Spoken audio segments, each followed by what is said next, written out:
এই যে এই সূরার মধ্যেই আছে, এই সূরা কাহাফের কথা বললাম না, সূরা কাহাফের পিছনের দিকে আছে ইন্না ইয়াজুজ ওয়া মাজুজ মুফসিদুনা ফিল আরদ। এই ইয়াজুজ আর মাজুজ যখন বের হবে পৃথিবীর পানি খেয়ে শেষ করে ফেলে দিবে একেবারে। এর এত বেশি হিংস্র হবে যে এদের সাথে লড়াই করার মতো ক্ষমতা কোনো মানুষেরই থাকবে না। এমনকি ঈসা আলাইহিস সালামেরও নয়। ঈসা আলাইহিস সালাম তুর পাহাড়ে চলে যাবেন মুসলিমদেরকে নিয়ে, তুর পাহাড়ের ভিতরে মুসলিমরা সেখানে লুকিয়ে থাকবে, পৃথিবীর মেসাকার অবস্থা হয়ে যাবে, পৃথিবীর পানি খেয়ে শেষ করে ফেলে দিবে একদম হিংস্র প্রজাতি।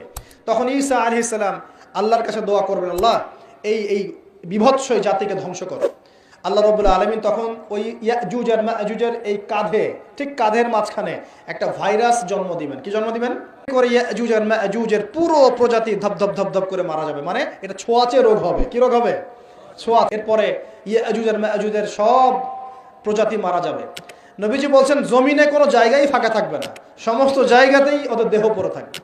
আল্লাহু আকবার। এরপরে ঈসা আলাইহিস সালাম আল্লাহকে বলবেন, আল্লাহ জমিনটাকে পবিত্র করে দাও। আল্লাহ পাক কি করবেন জানেন?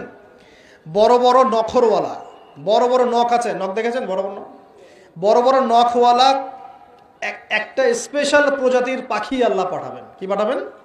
পাখি। এটা কোন পাখি, কি নাম আমরা জানি না, মহাবিশ্বের কোন জায়গা থেকে আসবে তাও জানি না, পৃথিবীতে আছে কিনা তাও জানি না। আল্লাহ পাঠাবেন এক শ্রেণীর পাখি, আল্লাহ পাঠাবেন যাদের নখগুলো খুব বড় বড় হবে, বিশাল বিশাল নখ।